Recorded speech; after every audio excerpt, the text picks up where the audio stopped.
Thus I tell you, first seek silence, not mind. Don't live by the mind. Live through no mind. Then you are in touch with facts. Then this life is real, not mental manufactured. If not, is mentally manufactured. You are living with your mind. It is like this. Let's say before I meet you, somebody told some horrible thing about you. He is not you. I don't want to put you in the spot. They said, oh, this guy is... Nobody told me about you, sir. Please don't bring your mind into it. They only said lovely things, but they said, this man is this man is that. When somebody meets you, he cannot meet you. That is sitting in front of him. And if he believed in that mind, he might find evidence. Love is in silence. Love cannot happen through the mind. It happens in silence. Sometime in that silence it makes some noise, but that is something else.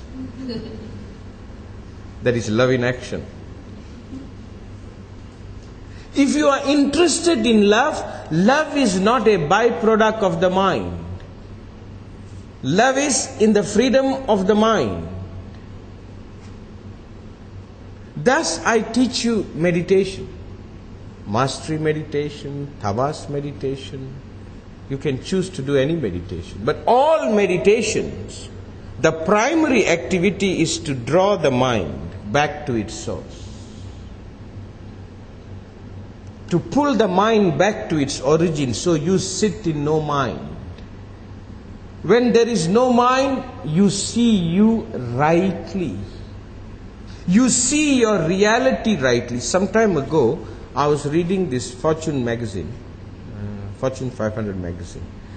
The top CEOs were having a discussion of the quality needed to be a CEO, and in one of the things they came up, the most important thing they said is the capacity to see things as they are. I was jumping. I said, yes, that's the formula. They said a CEO must be able to see things for how it is. Only then his judgment is right. Only then his instinct becomes right. It was reported, they went to President Clinton and asked him, how do you survive in Washington? He said,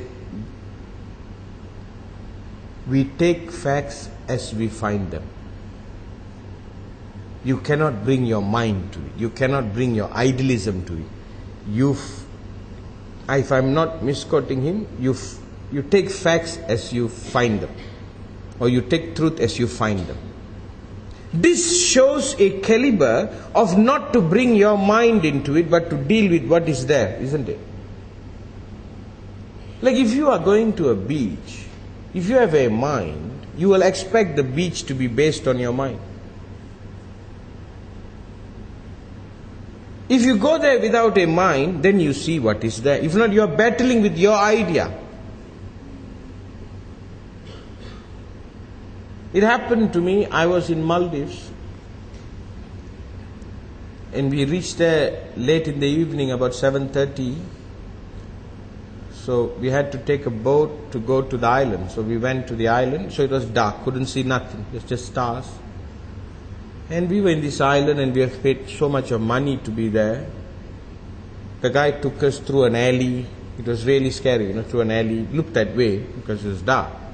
Into a nice chalet. The chalet was beautiful, put us inside. I and my wife walked up and said, we saw all the postcards, we saw all the video, and all I see is black here. I hope we haven't made a mistake. And I said, let's go to bed. Wake up in the morning and let's see what happens. We were a little bit tensed. Morning came and I saw my wife outside. I walked out, it stopped me on my track. It was beyond what we saw. How beautiful it was.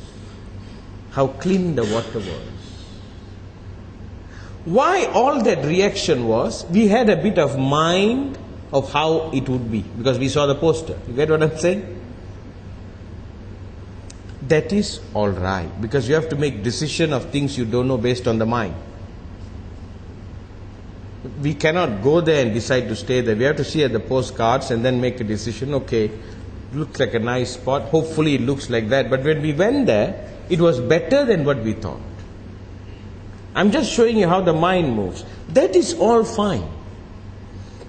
But you must have mastery over its activity.